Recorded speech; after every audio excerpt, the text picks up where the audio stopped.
ইজতানিবু কাসীরাম মিনাজ-যন্নি ইন্না বা'দাজ-যন্নি ইসমুন। তোমরা অধিক অনুমান করা থেকে দূরে থাকো, নিশ্চয়ই কোনো কোনো অনুমান তো পাপ।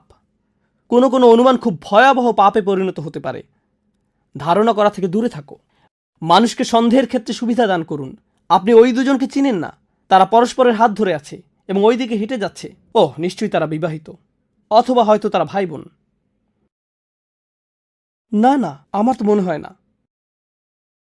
থামুন, বাদ দিন, অন্যদিকে চলে যান, ইস্তিগফার করুন। এখানে আপনার মাথা ঘামানোর দরকার নেই। একজন ব্যক্তির উপর ইসলামের সৌন্দর্যের একটি দিক হলো তার সাথে সম্পর্কিত নয় এমন কাজ সে বর্জন করে চলে। এখানে আপনার হস্তক্ষেপ করার দরকার নেই, এটা নিয়ে কথা বলবেন না। আমরা দোয়া করছি আল্লাহ আজ্জা ওয়া জাল্লা যেন আমাদের জিহ্বা রক্ষা করেন, অন্তর রক্ষা করেন, পরস্পরের ক্ষতি করা থেকে যেন আমাদের রক্ষা করেন। আল্লাহ আজ্জা ওয়া জাল্লা আমাদেরকে তাদের অন্তর্ভুক্ত করুন যারা অন্যদের মান